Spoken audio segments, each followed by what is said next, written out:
Oras, alas 12:41. Noon at ngayon, DYPR, una sa balita. Narito ang inyong tagapagbalita, Ruth Rodriguez.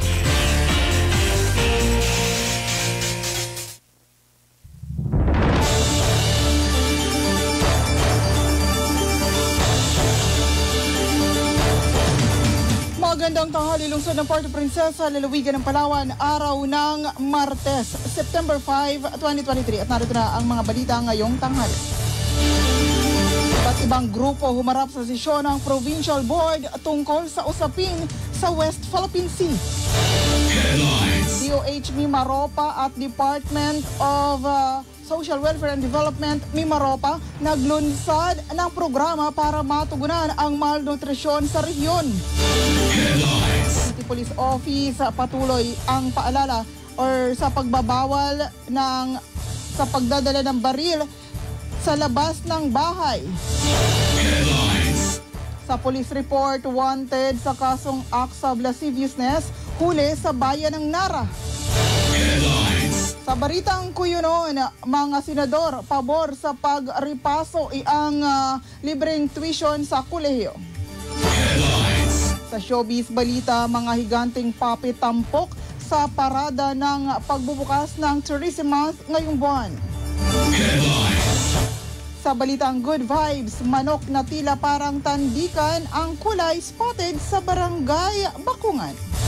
Headlines. Ang detalye ng mga balita, abangan sa aming pagbabalik.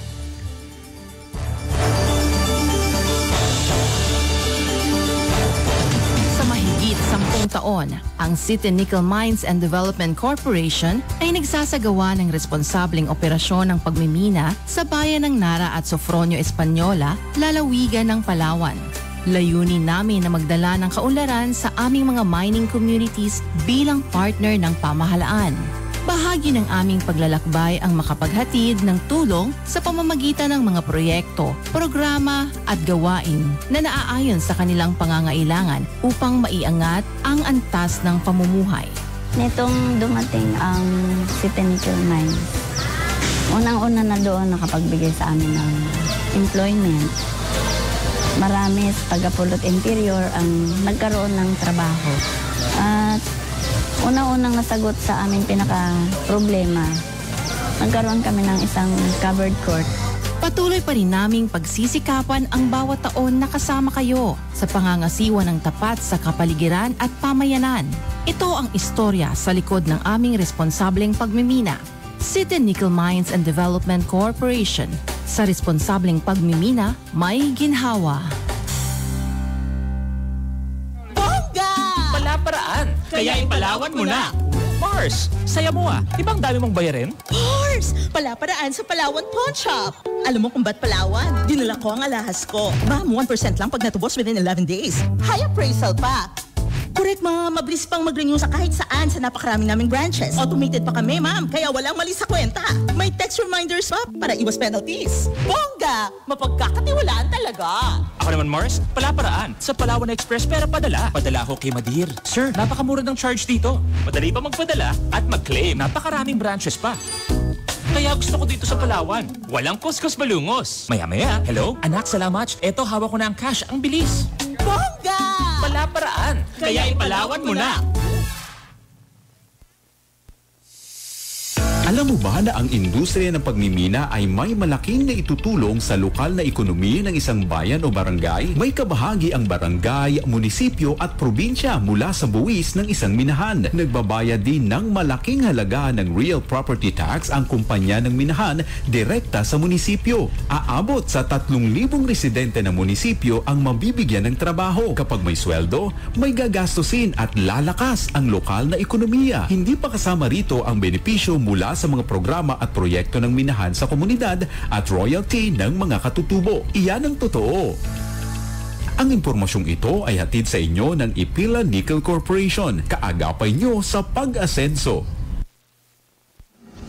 Balita 1 with DYPR.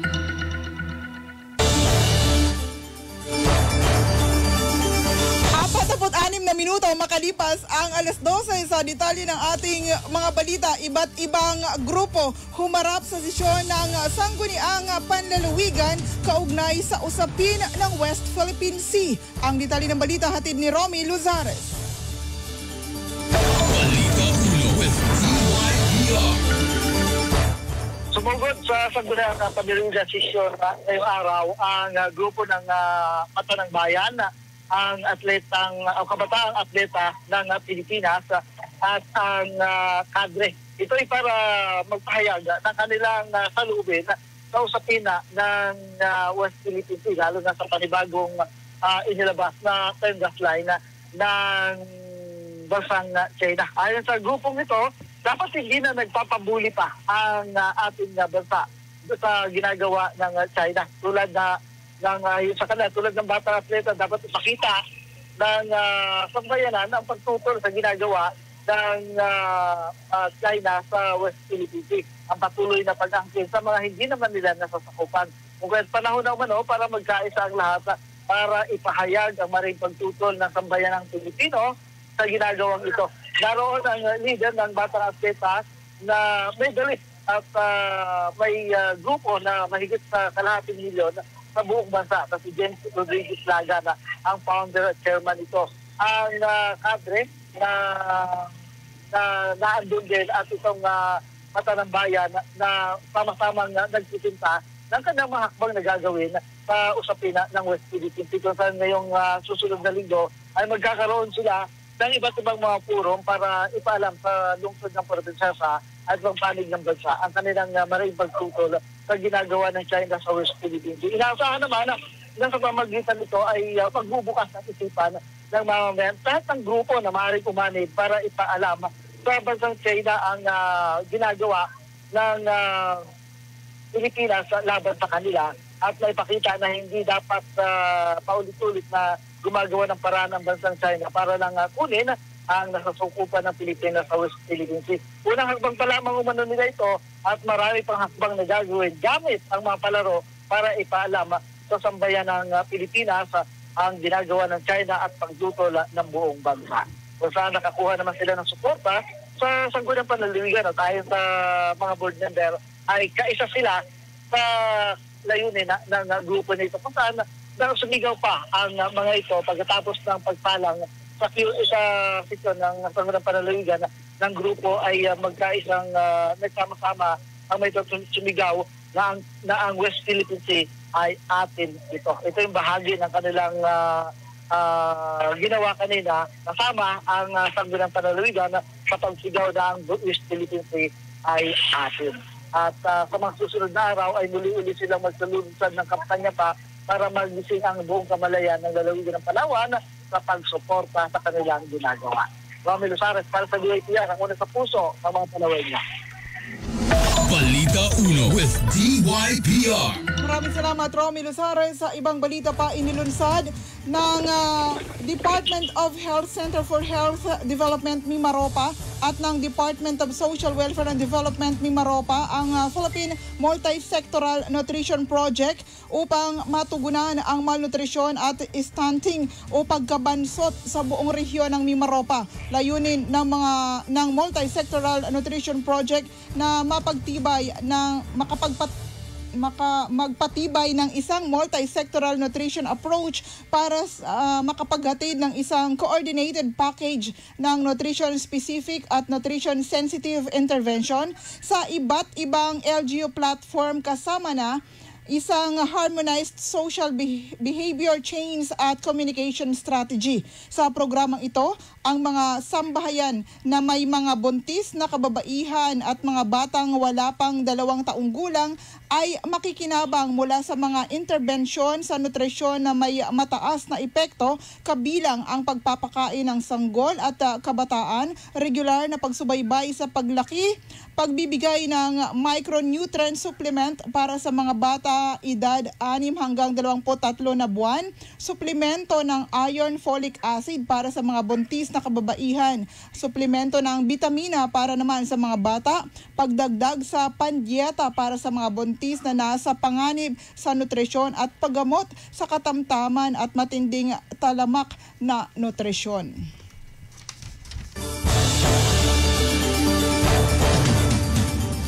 ibang balita pa, ang City Police Office patuloy sa paalala sa pagbabawal sa pagdadala ng baril sa labas ng bahay. Ang detalye ng balita hatid ni Romy Luzares.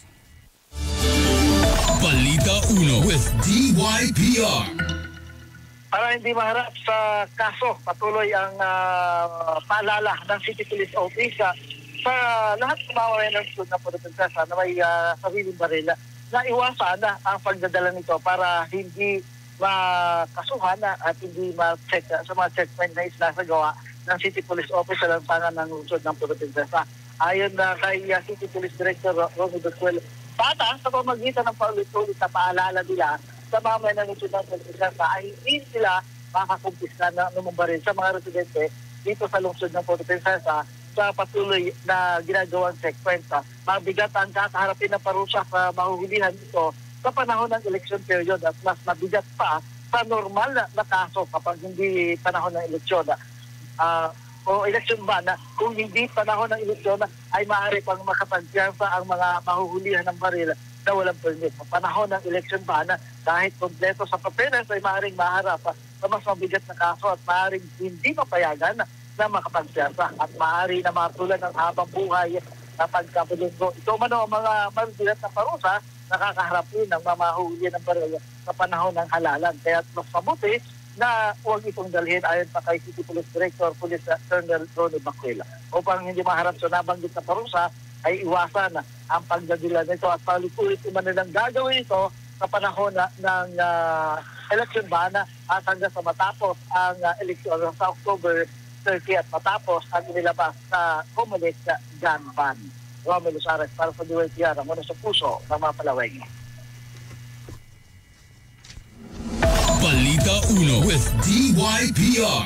Maraming salamat, Romy Luzares. Nagsagawa ang MDRRMO Rizal ng talakayan tungkol sa Introduction to Basic Incident Command System o ICS at Managing Incident Response para sa mga auxiliary volunteers ng Rizal. Dumalo dito ang 39 na auxiliary volunteers mula sa first batch and second batch. Ang mga ito ang nagiging katuwang ng MDRRMO at tumutulong sa pagresponde sa mga sakuna at kalamidad. Layunin nito na mabigyan ng impormasyon sa tamang pamamaraan at takbang sa paglutas at pagresponde sa mga sakuna upang mapanatiling ligtas ang kanilang sarili at maging ang nangangailangan ng tulong. Ibinahagi din sa mga volunteers ang mga sinusunod na patakaran, mga dapat isaalang-alang at responsibilidad bago isakatuparan ang proseso habang sa matapos ang pagresponde at matiyak na ligtas na ang lugar. Balita 1 with DYPR. 6 na minuto bago mag-alauna ng hapon ang iba pang balita sa aming pagbabalik.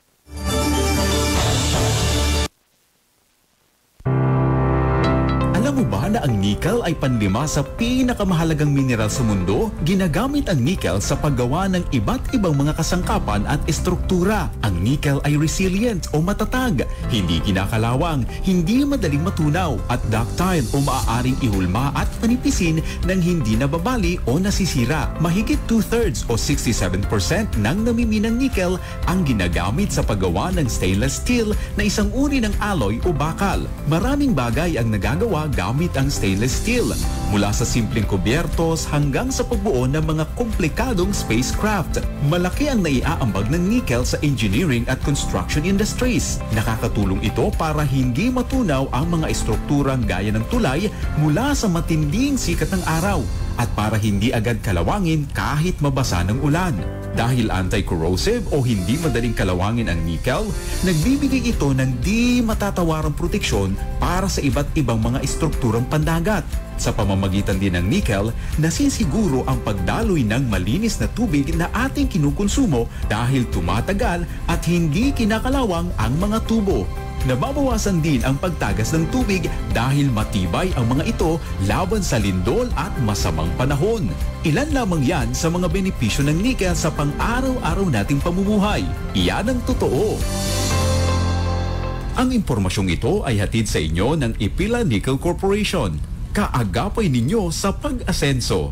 Kamay-ari, Handog ng Paleco ang libreng medical consultation para sa mga miyembro nito maging kanilang pamilya linggo-linggo na sisimulan sa 17 at 18 ng Agosto sa Paleco Main Office mula 1:00 hanggang 3:00 ng hapon. Unang 10 pasyenteng makakapagpalista ang tatanggapin sa bawat araw na nabanggit. Ang araw ng Huwebes ay para sa mga ENT cases at pediatric cases naman sa araw ng Biyernes. Bukas ito sa mga miyembro ng Paleco o iyong nakapangalan sa kanilang koneksyon ng kuryente at maging sa kanilang asawa at anak. Kung single naman ang mismo miyembro, bukas naman ito para sa kanilang mga magulang. Magdala lamang ng katunayan tulad ng birth certificate, marriage certificate at valid government ID. Samantala, tatanggap rin ng OBGYN cases ang Paleco sa mga susunod na linggo. Manatili lamang nakaantabay para sa magiging schedule nito.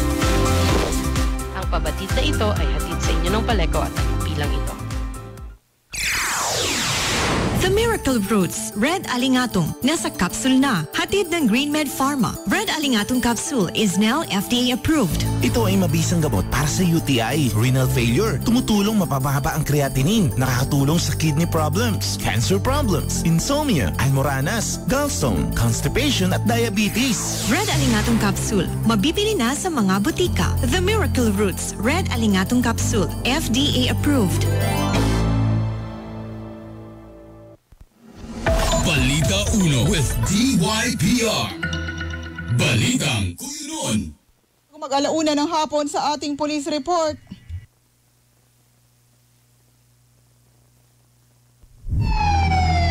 Police reports. Wanted sa kasong acts of lasciviousness, huli sa bayan ng Nara. Ang detalye ng balita hatid ni Romy Luzares. Balita Uno with DYPR.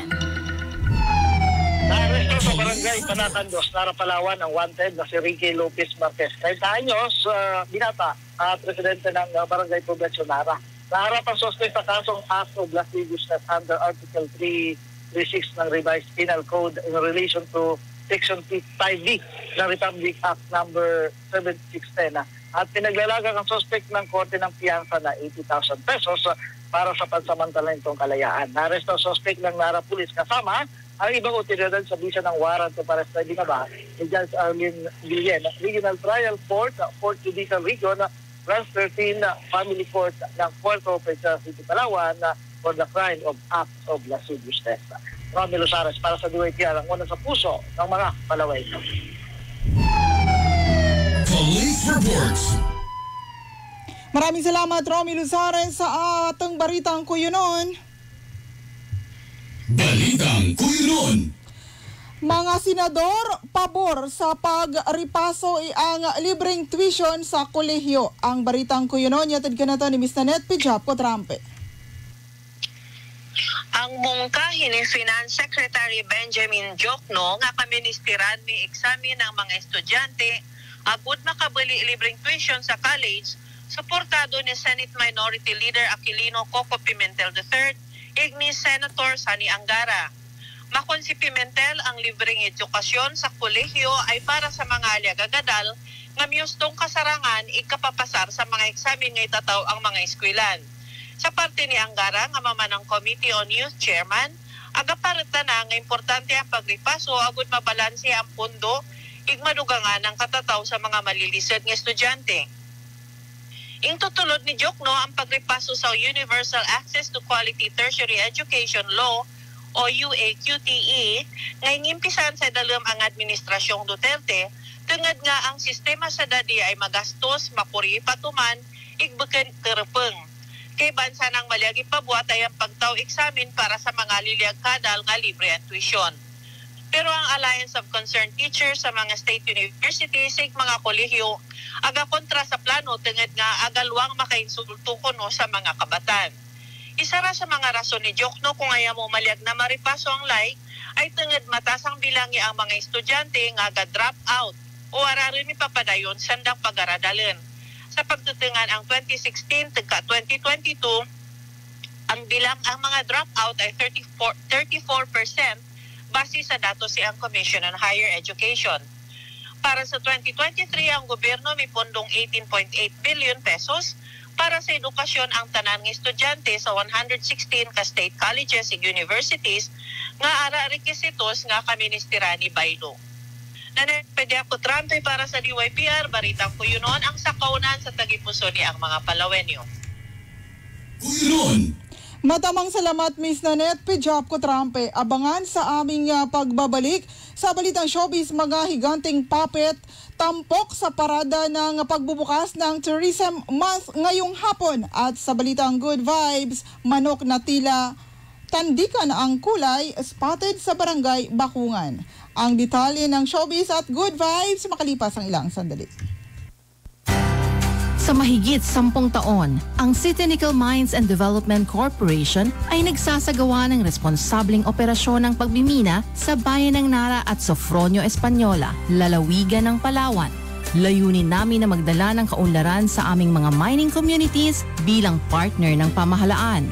Bahagi ng aming paglalakbay ang makapaghatid ng tulong sa pamamagitan ng mga proyekto, programa at gawain na naaayon sa kanilang pangangailangan upang maiangat ang antas ng pamumuhay. Sa kabila na hirap sila tatay, nanay dahil sa eskola kung ba't kami nakatapos. Kaya malaki na itulong ng eskolar sa amin kung ba't nandito kami na nagtatrabaho at nakakatulong na din sa kanila. Ang City Nickel po, nagbigay ng mga health station. Patuloy pa rin naming pagsisikapan ng bawat taon na kasama kayo sa pangangasiwa ng tapat sa kapaligiran at pamayanan. Ito ang istorya sa likod ng aming responsableng pagmimina. City Nickel Mines and Development Corporation, sa responsableng pagmimina, may ginhawa. Kailangan magpadala ng pera pero nag-aalinlangan kung safe o kung matatanggap ba agad? Huwag mag-alala. #palaparaan yan sa Palawan Express Pera Padala. Alam nyo kung bakit Palawan? Cash agad ang matatanggap ng pinadalhan ko. Walang kuskus balungos. Mababa pa ang service fee at napakarami pang branches nationwide kaya madaling magpadala at mag-claim. Kaya kung pera padala ang usapan, para sa mga maparaan, ipalawan mo na. For more info, visit the Palawan Pawn Shop official Facebook page. Supervised by the Bangko Sentral ng Pilipinas. Alam mo ba na ang nickel ay panlima sa pinakamahalagang mineral sa mundo? Ginagamit ang nickel sa paggawa ng iba't ibang mga kasangkapan at estruktura. Ang nickel ay resilient o matatag, hindi kinakalawang, hindi madaling matunaw at ductile o maaaring ihulma at panipisin ng hindi nababali o nasisira. Mahigit 2/3 o 67% ng namiminang nickel ang ginagamit sa paggawa ng stainless steel na isang uri ng alloy o bakal. Maraming bagay ang nagagawa gamit ang stainless steel, mula sa simpleng kubyertos hanggang sa pagbuo ng mga komplikadong spacecraft. Malaki ang naiaambag ng nickel sa engineering at construction industries. Nakakatulong ito para hindi matunaw ang mga estrukturang gaya ng tulay mula sa matinding sikat ng araw at para hindi agad kalawangin kahit mabasa ng ulan. Dahil anti-corrosive o hindi madaling kalawangin ang nickel, nagbibigay ito ng di matatawarang proteksyon para sa iba't ibang mga estrukturang pandagat. Sa pamamagitan din ng nickel, nasisiguro ang pagdaloy ng malinis na tubig na ating kinukonsumo dahil tumatagal at hindi kinakalawang ang mga tubo. Nababawasan din ang pagtagas ng tubig dahil matibay ang mga ito laban sa lindol at masamang panahon. Ilan lamang yan sa mga benepisyo ng nickel sa pang-araw-araw nating pamumuhay. Iyan ang totoo. Ang impormasyong ito ay hatid sa inyo ng Ipila Nickel Corporation. Kaagapay ninyo sa pag-asenso. Balita Uno with DYPR. Showbiz Balita. At sa ating Showbiz Balita, may 3 higanteng puppet ang mapapanood ngayong hapon sa parada ng pagbubukas ng Tourism Month Celebration sa SM City, Puerto Princesa. Ang 3 higanteng puppet ay gawa ng Dean of Puppetry na si Ernie Sarangaya. Tinawag niyang mabaul nga bata-bata o malalaking bata ang 3 puppet na ipaparada niya. History in the making anya ang nasabing pagparada ng kanyang mga obra na una sa kasaysayan ng Tourism Month Celebration. Ang 3 batang puppet ay asahang sasayaw ng soltero mamaya sa parada na siyang official dance song ng Puerto Princesa. Showbiz Balita. Balitang Good Vibes. At para naman sa ating balitang Good Vibes, may tila kakaibang klase ng manok ang makikita sa isang farm sa Barangay Bakungan dito sa Puerto Princesa. Ang manok ay may makulay na balahibo sa may pakpak at hawig na nito ang kulay ng balahibo ng peacock o tandikan. Ang nasabing manok ay matatagpuan sa Egg Hunted Farm sa sitio Kasikaan ng Barangay Bakungan ayon sa vlogger na si Wilson Sorano. Dalawang klase ang kanilang manok na ganon ang kulay, tinawag nga nila itong pinok na pinagsamang peacock at manok. Sabi ni Wilson, free range o hindi nakakulong o nakatali ang mga manok na inalagaan nila sa farm, kasama dito ang manok na may kakaibang kulay ang balahibo. Hindi daw ganun ang kulay ng mga pakpak ng nasabing manok noong una, pero nagbago na lamang ito noong maging 3 buwang gulang na ang manok. Hindi rin lokal na uri ang nasabing manok dahil may lahing imported ito. Pinagsamang Black Australorp at Rhode Island Red ang lahi ng manok. Ang Egg Hunted Farm ay Abril ng taong 2023 pa nagsimula at ang mga itlog ng manok ang kanilang pangunahing produkto. Balitang Good Vibes.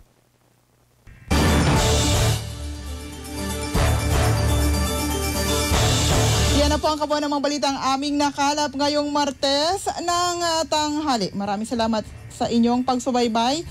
At bago ako magtapos, may panawagan po ang Palawan Electric Cooperative.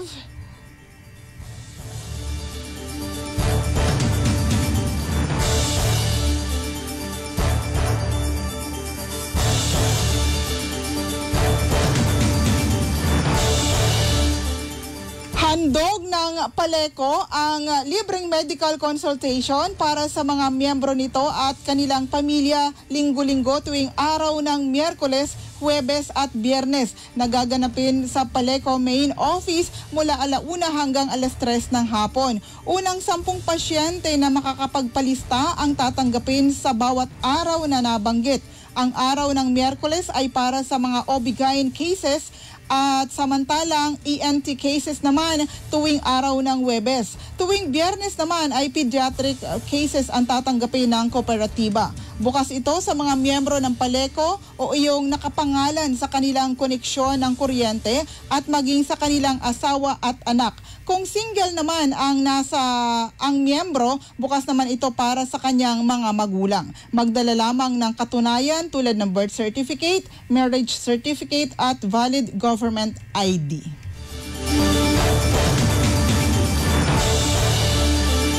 Hanggang bukas, Balita Una with DYPR dito lamang po sa 95.11 FM. Ako si Ruth Rodriguez, magandang hapon.